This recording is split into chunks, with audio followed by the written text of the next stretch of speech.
내가 만일 스스로 이르기를 내가 그들처럼 말하리라 하였더라면 나는 주의 아들들의 해대에 대하여 악을 행하였으리이다.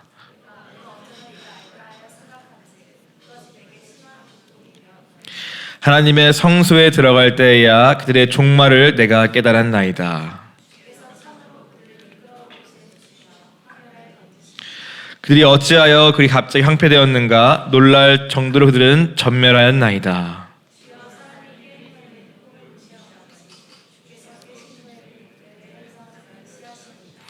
내 마음이 산란하며 내 양심이 찔렸나이다. 내가 항상 주와 함께하니 주께서 내 오른손을 붙드셨나이다.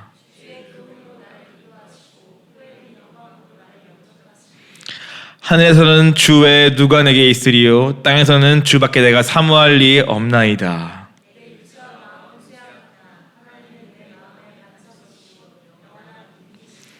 무릇 주를 멀리하는 자는 망하리니 음녀같이 주를 떠난 자를 주께서 다 멸하셨나이다. 하나님께 가까이함이 내게 복이라. 내가 주 여호와를 나의 피난처로 삼아 주의 모든 행적을 전파하리이다. 아멘. 오늘 살아계신 주님, 오늘도 이 시편 기자의 이 기도의 결론이, 이 고백이, 찬양이 오늘 우리의 결론이자 고백이자 찬양이 되기를 원합니다. 세상과 옆에 사람을 보다가 놓쳤던 믿음을 이 시간 다시 회복하게 하시고, 무엇보다 성소에 들어가 주님을 만난 그 시편 기자의 주님을 만남의 경험이 오늘 우리에게 있게 하여 주옵소서. 주께 부탁하오며 모든 말씀 우리 주 예수 그리스도 이름으로 기도하였습니다. 아멘. 네. 어제 본문에 이어서 시편 73편의 이제 후반부에 대한 내용입니다. 전반부와 후반부는 완전히 그 내용이, 그 뉘앙스가 완전히 다른 내용을 다루고 있습니다. 그것은 시편 기자가 오늘 쓴 것처럼 16절과 17절 기준으로 완전히 그의 고백과 그의 심령이 완전히 새로워져서 결국에는 하나님을 찬양하는 것으로, 내가 주 행적을 전파하는 것으로 그의 기도가, 고백이 끝나는 것을 우리는 시편 한 편을 통해 우리가 볼 수 있습니다. 시편 기자가 실족하게 된 이유는 무엇이었습니까? 그가 믿음의 길에서 실족하게 해서 어제 본문처럼 수많은 원망과 또 수많은 불평을 토로했던 그 이유는 무엇입니까? 무엇보다 우리가 알아야 할 것은 어제 1절 말씀처럼 그가 먼저는 하나님 앞에서 정결하게 살고자 했기 때문이라는 것을 우리는 기억해야 합니다. 단순히 다른 사람이 나보다 잘 살고 또 잘 나가서 하는 시기 질투와 그로 인한 갈등이 아니라, 그는 무엇보다 1절 말씀처럼 하나님이 정결한 자에게 선을 행하신 줄을 믿었기 때문에 그 복을 얻고자 그는 그 앞에서 말씀대로 또 믿음대로 정직하게 살고자 했던 사람인 것입니다. 그런 그에게 찾아온 갈등과 고난인 것입니다. 심지어 13절에는 그가 자신의 삶을 설명하면서 내가 내 마음을 깨끗하게 하며 내 손을 씻어 무죄하다는 것이 실로 헛되다라고 고백할 만큼 자신의 삶을 돌아볼 때 내가 마음을 깨끗하게 하려고 하고 내 손을 죄로부터 지키려고 한 그 모든 것이 악인의 형통을 보니 참으로 무슨 의미가 있던가라고 고백할 만큼 그는 나름대로 하나님 앞에서 말씀을 붙잡고 정결하게 그 믿음 바대로 신념대로 살고자 했던 사람으로 보여집니다. 또한 이 시편이 쓰인 시기는 바벨론 포로 시기로도 보여집니다. 그래서 정말 믿음이 지키기 어려웠을 때에, 그리고 그 반대편에서는 너무나 믿지 않는 악인들이 잘 살고 형통한 것처럼 보일 그 가장 어려웠던 시기에 오늘 이 시편은 쓰여진 것입니다. 얼마나 그 마음의 갈등과 또 그 충돌이 심했을까 우리가 미루어 짐작해 볼 수 있는 부분인 것 같습니다. 그가 실족하게 된 이유는 그가 무엇보다 하나님 앞에서 그 나름대로 열심을 가지고 정결하게 그 믿음 바대로 살고자 했기 때문이었습니다. 그러나 또 동시에 그는 그 믿음대로 살던 중에 어떻게 되었습니까? 우리가 3절에서 보다시피 그는 악인의 형통함을 보고 오만한 자를 질투하였다라고 할 만큼 그는 잠시 눈과 귀를 오늘 빼앗기게 된 것을 우리가 볼 수 있습니다. 바벨론 포로 시기였지만 그는 그래도 말씀에 시선을 고정하고 그 말씀대로 믿음대로 살고자 하였는데 어느 순간에 어떠한 이유에서인지 그는 자신의 눈과 귀를 오늘 하나님과 그 말씀이 아닌 다른 것들에 내어주고 만 것입니다. 그의 눈에 들어온 것은 악인의 형통함, 즉 믿지 않는 자들이 왜 나보다도 잘 사는가, 왜 이렇게 세상에서 복을 누리는가, 왜 그들의 삶에는 이렇게 무난한가, 이러한 그 형통함을 다른 사람을 보게 되었고 또 그 마음이 참 높은데도 불구하고 잘 사는 그들을 그 마음에서 질투였다고 말하고 있습니다. 그 남들과 비교해서 자신의 형편과 지금의 내 처지와 내 현실을 비교하기 시작한 것입니다. 또 11절에 보니까 말하기를 하나님이 어찌 알랴 지존자에게 지식이 있으랴 하노다라고 말합니다. 그는 또한 귀를 뺏겼습니다. 남이 하는 말을 어느 순간에 듣고 있는 것입니다. 하나님이 뭘 아시겠어? 지존자가 뭘 얼마나 아신다고? 네가 믿는 게 과연 진짜 너를 잘 살게 할까? 이런 조롱과 비난의 말들을, 불신의 말들을 어느새 듣고 또 허용하면서 자신의 마음을 내어주고 있는 것입니다. 듣고 보는 것에서 실패하는 것이 곧 믿음의 실족의 시작입니다. 뭘 듣는가, 누구의 말 듣는가, 무엇을 보며 누구를 보는가, 이것이 우리의 믿음에 있어서 너무너무 중요한 것임을 다시 한번 우리가 이 시편 기자의 실족함을 통해 우리가 깨닫게 됩니다. 잘 알다시피 베드로가 무리를 걷다가도 무리에 빠져 허우적대는 것도 그가 예수님을 바라보다가 갑자기 자기의 발과 파도를 보면서부터 밀려온 두려움 때문이었습니다.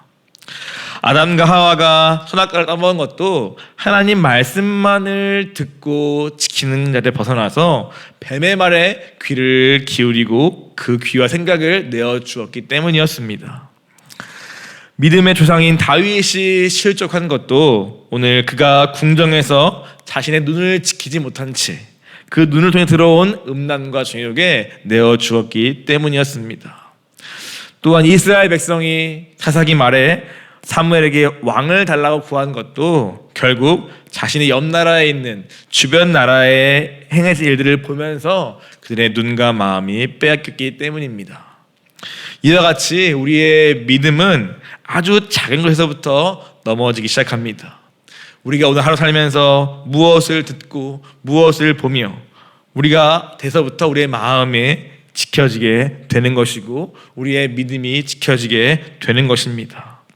그래서 무릇 내 마음을 지키라는 이 말씀은 사실상 그 마음을 지키기 위해서 무엇보다 우리에게 인풋되는 기관인 눈과 귀를 지키는 것이 너무너무 중요함을 우리가 다시 한번 우리가 보게 되는 것입니다. 그렇다면 믿음의 길, 믿음으로 건다는 것은 무엇을 말합니까? 그것은 한 가지입니다. 바로 예수님만 바라보고 예수님 말씀만 귀를 기울이는 것입니다. 그것이 바로 믿음의 길입니다. 아주 단순한 것입니다. 다 돌아보고 다 들어보고 다 알아보고 내가 나름 계산해가지고 택해서 가는 길이 믿음의 길이 아니라 오늘 우리는 예수님만 바라보고 그 말씀만 귀 기울이며 가는 것이 바로 우리가 걸어가야 할 믿음의 길입니다.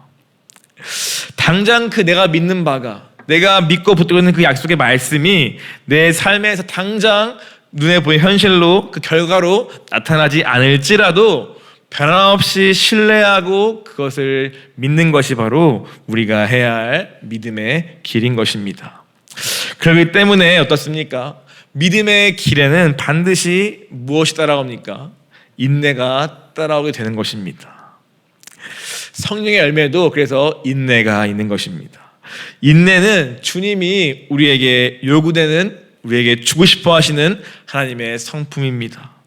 그래서 우리가 말씀을 붙잡고 믿음의 길을 걸어갈 때 반드시 내가 믿기 때문에, 순종하기 때문에 다 잘되고 무조건 복이 있고 형통할 것이라는 그러한 것은 잘못된 기복적인 신앙이고, 오히려 믿음의 길 가운데는 고난도 있고 어려움도 있고 실패도 있고 때로는 형통하지 않은 것처럼 보이는 상황도 놓이게 되는 것입니다. 그 주님은 나와 주님과의 관계를 주고 싶어 하시고, 오늘 환경을 뛰어넘는 예수 안에서의 진정한 형통을 주고 싶어 하시고, 그리고 인내라는 성품을 우리에게 주고 싶으신 것입니다. 그래서 이 믿음의 길에는 또 다른 성경은 경주라고도 표현합니다. 믿음의 경주라는 것이죠. 한 번에 단거리같이 단번에 끝나서 꼴이 날 그러한 길이 아니라, 이 길에는 가는 길에 목마름도 있고 지치기도 하고 쉬기도 해야 하는, 그러나 반드시 꼴이 내야 하는 그러한 경주와 같다고 말씀하는 것입니다. 히브리서 12장 1절 이도는 말합니다. 이러므로 우리에게 둘러싼 허다한 증인이 있으니 모든 무거운 것과 얼매기 쉬운 것을 죄를 벗어버리고 인내로써 우리 앞에 당한 경주를 하며. 인내로서 우리 앞에 놓여있는 이 경주라는 것이 바로 믿음의 길이요, 오늘 이 히브리서 12장 전에 있는 11장에 나와있는 수많은 믿음의 위인들, 믿음의 증인이 걸어갔던 바로 그 길이 오늘 우리가 걸어가고 있는 이 경주다라고 말하고 있습니다. 또 믿음의 주요, 또 온전케 하신 이인 예수를 바라보자라고 말하고 있습니다. 우리의 믿음은 바라보는 것입니다. 무엇을 말입니까? 우리 예수를 바라보는 것입니다.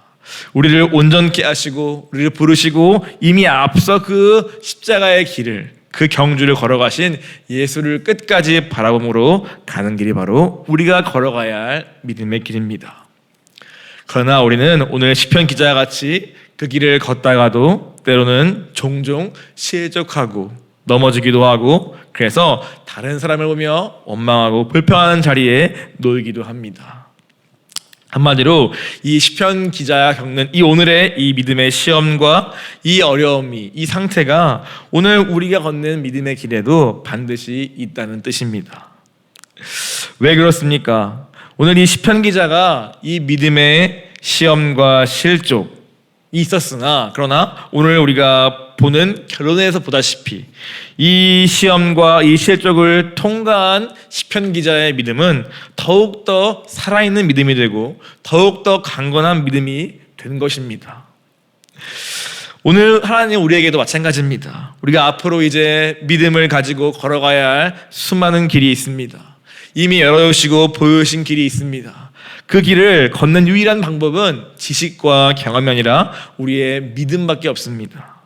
그 믿음으로 걸어가야 할 텐데, 그 믿음은 우리가 그냥 지식으로 동의되어서 가는 믿음으로는 아무런 능력이 없고, 정말 그 믿음이 오늘 살아있고 오늘 나를 움직이게 하고 어떠한 고난 환경도 뛰어넘는 그러한 믿음이 되기를 원하시기 때문에 하나님은 우리에게도 이와 같은 끊임없는 시험과 어려움을 통과하게 하시는 것입니다. 그래서 눈에 보이는 현실에 좌지우지하는 우리의 믿음이 아니라, 당장의 결과에 일희일비하는 우리의 믿음이 아니라, 오늘 본문의 끝에 있는 결론처럼 오직 하나님만이 나의 분기시요, 나의 반석이시요, 나의 힘이 되시기 때문에 오늘 그분을 주시는 그 말씀으로만 사는 그 믿음과 그 체질을 우리에게 주고 싶으셔서 하나님 우리에게도 끊임없이 믿음의 시험과 연단을 허락하시는 것입니다. 신명기 8장 2절 3절 잘 아는 말씀이죠. 내 하나님 여호와께서 이 40년 동안에 내 광야 겪게 하신 것을 기억하라. 이는 너를 낮추시며 너를 시험하사 내 마음이 어떠한지 그 명령을 지키는지 지키지 않는지 알려 하심이라 말씀하십니다. 너를 낮추시며 너를 줄이게 하시며 너도 알지 못하며 내 조상들도 알지 못하던 만나를 내게 먹이신 것은 사람이 떡을 하는 것이 아니요 여호와 입에 나오는 모든 말 쓰는 줄을 내가 알게 하려 하심이니라 라고 말씀하고 있습니다. 이것이 바로 우리에게 광야를 주시는 이유, 즉 굳이 세상과 분리되어서 경리로 보일 만큼 아예 분리시켜서 세상의 모든 소리로부터 차단하고 우리를 완전히 끊어버리고 오늘 완전히 주님의 말씀으로만 사는 그 믿음의 훈련하는 장소, 그 광야에서는 끊임없는 시험과 연단이 있다고 말씀하시는 것입니다. 왜 그렇습니까? 오늘 우리가 오직 이 여호와의 말씀으로만 사는 그 법을 우리에게 알게 하시기 위함이라고 말씀하시는 것입니다. 오늘 이 시편 기자의 상황도 바벨론 포로 상황, 너무나 악인이 형통하게 잘 사는 상황, 지금 정작 하나님을 믿는 우리의 삶은 포로에 불과하고 너무나 초라한 현실에 있는 이 상황 속에서 하나님이 굳이 이러한 상황 가운데 던져두시면서 이 시편 기자의 마음을 갈등케 하시고 또 시험하신 이유는 그의 마음이 오직 하나님 말씀으로만 결론 났는가 아닌가를 알게 하시기 위함인 것입니다. 여전히 남겨놓은 우리 욕심과 우리 세상 사랑이 끊임없이 옆을 보면서 우리를 시험 들게 하고 또 우리 마음에 갈등을 일으키는데 그조차 허락하시는 이유는 내 마음이 오직 이렇게 흔들림 속에서 하나님 말씀으로만 결론 나고 하나님의 그 반석 위에 선 믿음으로 우리를 만드시기 위해서 하나님 이러한 시험들을 끊임없이 허락하시는 것입니다. 이렇게 시험은 당연한 것입니다. 내가 불안정하기 때문에 내 안에 여전히 세상을 살아가기 때문에 우리의 이러한 시험과 이러한 갈등과 이러한 충돌들은 불가피한 것입니다. 그러나 오늘 본문은 그러한 모든 시험 속에서 그리고 때론 내가 다 이해할 수 없는 그러한 모든 어려움 속에서 우리는 어떻게 해야 하는가에 대한 답을 오늘 본문은 주고 있는 것입니다. 어떻게 해야 그 시험과 그 시험 때문에 때로는 우리가 넘어지고 실족할지라도 그 자리에 머물지 않고 더 온전한 믿음으로 나아갈 수 있는가에 대한 그 답을 오늘 성경은 우리에게 그의 경험을 통해 우리에게 알려주고 있습니다. 그 답은 무엇입니까? 바로 17절에 나와 있는 내가 어쩌면 이를 알까 생각한 즉 그것이 되게 심한 고통이 되었더니 한 성소에 들어갈 때야 그의 종말을 내가 깨달았나이다. 즉 그 모든 시험과 어려움과 갈등과 실족한 상황 속에서 머물지 않고 그것이 나의 믿음의 성숙으로 주님과의 관계와 만나고 나아가는 유일한 길은 무엇인가? 바로 17절 하나님의 성소에 들어갈 때에 거기에 그 답이 있다고 오늘 말씀하고 있는 것입니다. 그냥 내가 어쩌라고 안 되잖아 또는 해봐자 오늘 본문처럼 헛수고잖아 헛된 수고 아니야?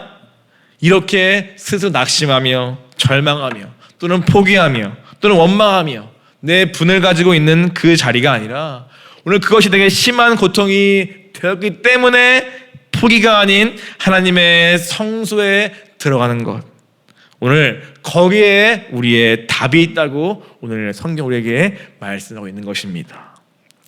어떤 사람은 심한 고통 때문에 주님을 떠납니다. 어떤 사람은 심한 고통 때문에 믿음을 저버리고 낙심한 자리에 주저앉아 버리기도 합니다. 그러나 오늘 시편 기자는 우리에게 무엇을 말하고 있습니까? 그것이 아니라 오늘 그 심한 고통 때문에 너에게 없는 답 때문에 어떻게 하는가? 바로 하나님을 뵈러 그분이 거하시는 성전에 들어가 그분을 구하라고 우리에게 말씀하고 있는 것입니다. 그럴 때 오늘 그 자리에 계신 하나님을 반드시 만날 것이고 오늘 그 만날 때에 우리가 머리로는 다 이해할 수 없는 것들이 이해되어지고 그리고 이해가 안 될지라도 더 깊은 차원의 주님의 만남을 통하여서 그 뛰어넘는 믿음의 자리로 나아간다고 오늘 우리에게 말씀하고 있는 것입니다. 실제로 오늘 이 10절은 한 절만 쓰여 있죠. 이 기도의 과정이 어땠는지 그 성소에서 그가 어떻게 씨름하고 어떻게 만나는지는 적혀 있지 않습니다. 바로 그가 그 주님과의 만남에서 얻은 결론과 고백으로 넘어갑니다. 악인의 결국을 본 것이죠. 지금 당장은 그들이 형통해 보일지라도 하나님은 살아계시기 때문에 그분은 반드시 그분의 때에 악인을 심판할 것을 그가 믿게 된 것입니다. 그리고 오늘 다시 눈을 들어서 하나님을 보고 내가 이 땅에서 유일하게 사모할 분이 하나님을 그는 다시 붙들게 된 것입니다. 이것은 오늘 본문에서는 간격이 없습니다. 17절과 18절에는 어떠한 텀이 없지만 그러나 그 절 사이에 놓여있는 그 공백은 사실 많은 것을 내포하고 있습니다.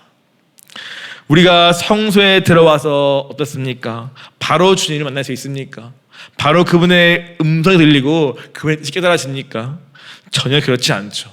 우리는 이미 너무나 육신에 길들여져 있고 너무나 많은 세상 소리와 가치관에 우리 너무 쪄있기 때문에 오늘 우리가 바로 성소에 들어와서 주를 만나는 것은 쉽지 않습니다. 그래서 사실 이 두 절 사이에는 어마어마한 시간의 흐름과 또 그 자리에서 고군분투하며 씨름한 이 시편 저자의 그 씨름이 사실 숨겨져 있는 것입니다. 저도 돌아오면 그렇습니다. 우리가 우리의 문제를 가지고 우리의 심한 고통의 문제를 가지고 죽게 나왔을 때 오늘 우리는 그 자리에서 수많은 시간을 그냥 있지 않습니까? 내 감정이 잠잠해지기까지, 내 생각이 멈추기까지, 어떠한 내 마음의 소리가 그치기까지 어마어마한 시간이 소요됩니다. 그만큼 내 육신이 살아있고 내 자아가 살아있기 때문에 우리는 그만큼 주님의 소리가 들리지 않습니다. 그러나 오늘 그 시간을 기다리고 통과하면 그 다음에 들려오고 만나지는 주님이 있는 것입니다. 바로 오늘 시편 기자는 그러한 자신의 경험을 오늘 여기에 이 한 절에 담고 있는 것입니다. 그 성소에 들어갈 때야 그들의 종말을 내가 깨달았나이다. 그리고 그들 어떻게 합니까? 오늘 그 즉시 마음에 회개가 일어나는 것이죠. 내가 이같이 우매에 무지함으로 내가 주 앞에 짐승 같습니다 라고 그 하나님을 만난 자의 고백 회개가 터져나오는 것입니다. 이 시편 기자 어떠한 사람인지 우리는 정확히 알 수 없습니다. 그러나 우리가 조금 생각해 볼 수 있는 것은 어쩌면 그는 지식적으로는 하나님의 선하심도 알고 또 정결한 자에게 복을 주시는 하나님을 그는 지식적으로는 익히 알았을 것입니다. 그러나 그것이 당장 내 현실 앞에서는 온전히 나의 믿음으로만은 그것이 소화되지 않고 붙잡히지 않는, 그래서 허공에 뜬 그러한 성경 지식에 불과하지 않았나, 즉 하나님에 대한 지식에 그가 불과하지 않았을까 하는 생각도 해보게 됩니다. 그러나 그러한 지식적으로만 그치는 하나님과의 관계에서 오늘 하나님이 그에게 이러한 이해할 수 없는 악인의 형통함을 통하여 그 마음의 갈등과 충돌과 고난을 주시면서 오늘 그를 찾아가신 것은 아닐까 생각이 듭니다. 우리가 고상하게 주님을 만나기가 쉽지 않죠. 다 고난 속에서 고통 가운데 부르짖다가 주님 만나지 않습니까? 그와 같이 어쩌면 이 시편 기자는 어렸을 때부터 테필린도 하고, 포로기지만 좋은 부모님 만나가지고 테필린도 하고 또 부모님부터 들어온 성경 지식도 있었을 것입니다. 그러면서 교회에 쭉 다니면서 율법을 지키려고 노력한 그러한 어쩌면 교회에 자라온 그러한 청년일지도 모르겠습니다. 그런 그가 막상 세상에 나가니까 내가 배우고 믿은 것과 충돌하는 그러한 현실 앞에서 오늘 그는 때로는 내가 하는 것이 과연 의미가 있는가? 헛된 수고 아닌가? 내가 잘못 믿은 거 아닌가? 이러한 갈등도 왔을지도 모르겠습니다. 내가 아는 지식만으로 다 소화되지 않고 안다 할지라도 내 현실에서는 그것이 도저히 붙잡아야지 않는 그러한 믿음의 한계 속에서 그는 고통하는 가운데 그가 했던 잘 한 가지 무엇입니까? 바로 성소에 나간 것입니다. 포기하지 않고 에라 모르겠다 하지 않고 오늘 그는 성소에 나아간 자리, 바로 거기서부터 그와 하나님과의 진정한 만남, 진정한 관계가 이루어진 것입니다. 이것이 우리에게 소망이 됩니다. 오늘 우리에게는 아무런 답도 없고 오늘 우리는 스스로 우리의 갈등과 문제와 이 충돌을 해결할 수 없습니다. 그래서 보통은 회피하거나 묻어두거나 적당히 살아갑니다. 그러나 때로 오늘 이 시편 기자 같이 오늘 성소에 들어가서 마치 야곱이 야복강에서 오늘 자신의 문제를 가지고 주님 붙잡고 막 밤새 씨름했던 그 기도를 했던 그러한 씨름이 우리에게 있다면 오늘 본문 우리에게 내가 너를 만나 주리라라고 하시는 약속 같습니다. 너의 그 지식에 머무르는 그 한 나에 대한 그 지식에 머무르는 그 관계가 이 기도와 씨름 속에서 더 깊어져서 다른 차원의 만남을 나와 가질 것이라고 우리에게 말씀해 주시는 것 같습니다. 그냥 정결한 자에게 복을 주시는 그러한 하나님을 넘어서 오늘 당장 그 복이 임하지 않을지라도 오늘 본문처럼 오늘 이 땅에서는 주님의 내가 사모할 자가 없으며 내 육체의 마음 비록 연약하고 쇠약하나 그러나 내 마음의 유일한 반석은 바로 주님 한 분이시며 영원한 나의 분깃되시며 오늘 주님을 가까이 하는 것이 나의 진정한 복이라고 그가 이 마음에서부터 나오는 그 고백을 하는 데까지 더 다른 차원의 주님과의 관계를 주님 우리에게 너무너무 주고 싶어 하시는 거 아닌가 생각이 드는 것입니다. 오늘 우리 하나님은 어떠한 분이십니까? 자신을 찾고 찾는 자를 절대 외면하지 않는 분이심을 믿으십니까? 믿으십니까? 성소에서 우리를 기다리시는 분이심을 믿으십니까? 믿으신다면 오늘 우리의 모든 문제를 가지고 모든 갈등 상황을 가지고 사람을 의지하지 말고 적당히 회피하며 숨기지도 말고 오늘 성소에 들어가 깨닫기까지 기도하는 저와 여러분 되기를 간절히 소원합니다. 바로 그것이 주님과의 관계라고 하는 것입니다. 성경을 열심히 공부하고 많이 외우는 것은 이 관계를 돕기 위한 방법들입니다. 진정한 관계는 내가 성소에 들어가서 기도하다가 만난 그 주님이 있을 때 우리는 비로소 하나님과 관계가 있다고 말하는 것입니다. 하나님은 우리와 관계하고 싶은 분이시죠. 그래서 우리에게 문제와 고난을 끊임없이 던지시는 줄 믿습니다. 그 앞에서 우리가 회피하지 말고 지금 주님이시구나 하고 반응하는 저와 여러분 되기를 원합니다. 그럴 때 기도하다가 내 말씀과 생각이 내 생각과 감정이 말씀 앞에 굴복되어지고 그리고 그 주님의 말씀들이 내가 태필리나고 외운 말씀들이 기도가 떠오르면서 그 말씀이 내게 붙들어지고 소망이 되고 내 마음을 붙드는 때 주님이 내 마음에 찾아오시는 순간입니다.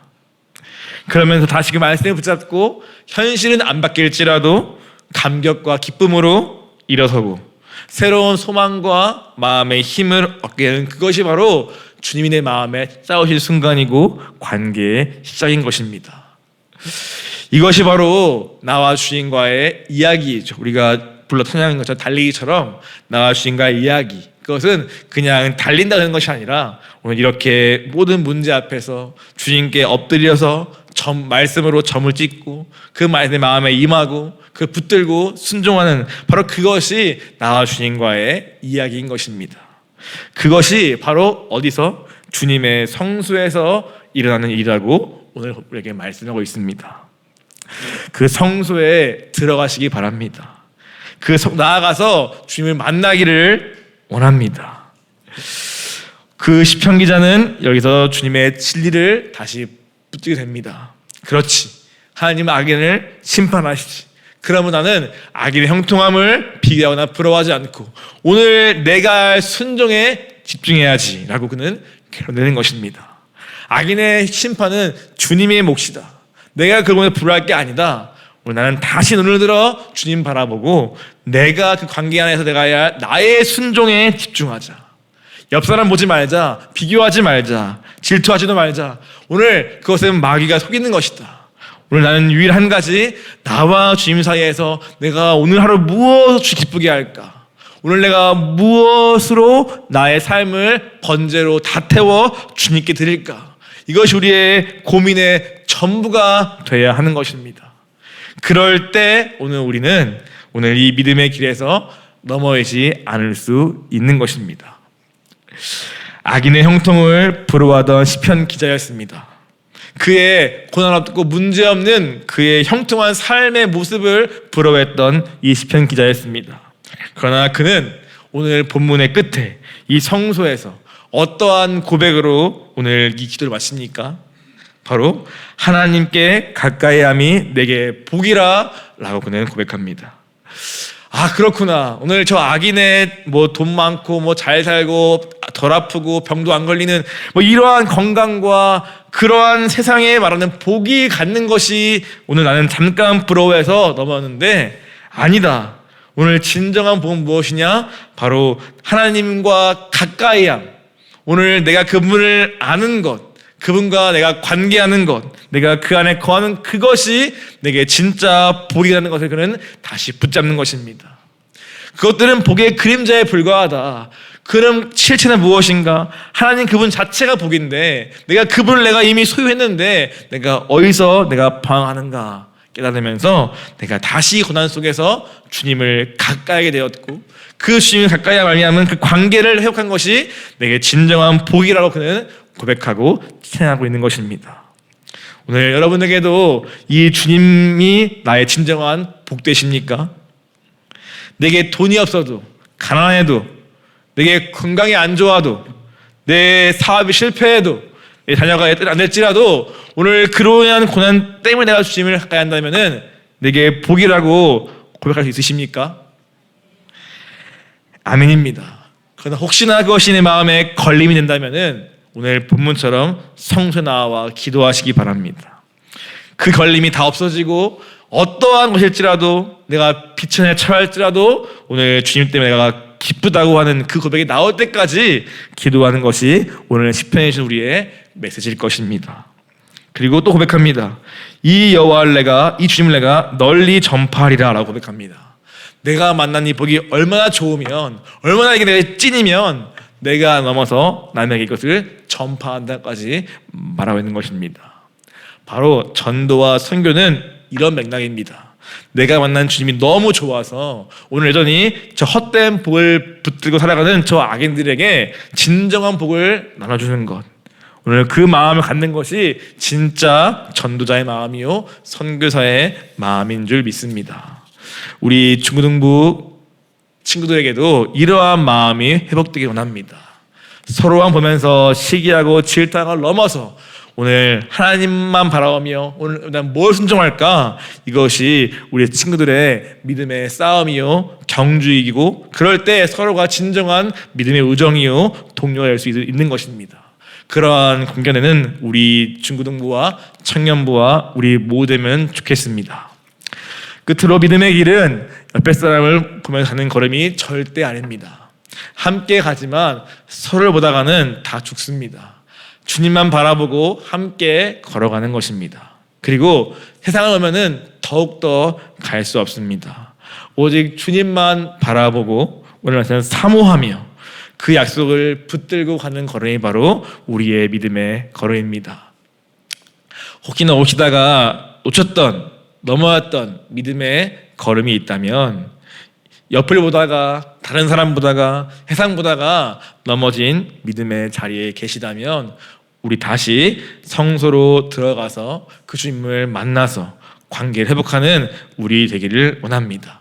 그리고 이후에 걸어갈 새로운 믿음의 길은 주님과 함께 정말 그 관계 속에서 사랑의 능력으로 걸어가는 정말 가나안을 향한 다음의 새로운 걸음 되기를 간절히 소망하며 오늘 주님이 나의 영원한 반석이시오 분기심을 선포하는 우리 되기를 원합니다. 함께 같이 기도하겠습니다.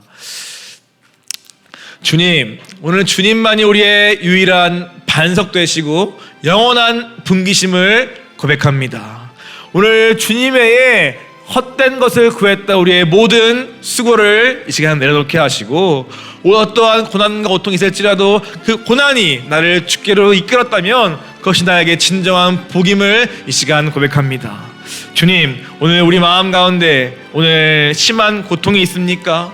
이해할 수 없는 어려움이 있습니까? 그것을 들고 주의 성소에 들어가 성전에 들어가 오늘 기도하는 우리 되게 하여 주시옵소서. 그럴 때 하나님, 그 기도가 1분, 2분, 5분, 10분, 1시간이 아니라 정말 며칠 걸릴지라도 오늘 내가 주님을 만나고야 말리라, 내 마음에 주의 말씀이 임할 때까지 내가 기도하리라는 그러한 결단을 가지고 나아가는 한 명 한 명의 주님 만나 주셔서 진정한 복 되시는 오늘 예수님을 만나고 그 주님으로 결론나고, 그리고 정말 새로운 믿음으로 열어가시는 가나안 땅을 향해 나아가는 우리 성도 될 수 있도록 주님이 성소에 임재하시고 축복하시고 은혜를 부어 주옵소서.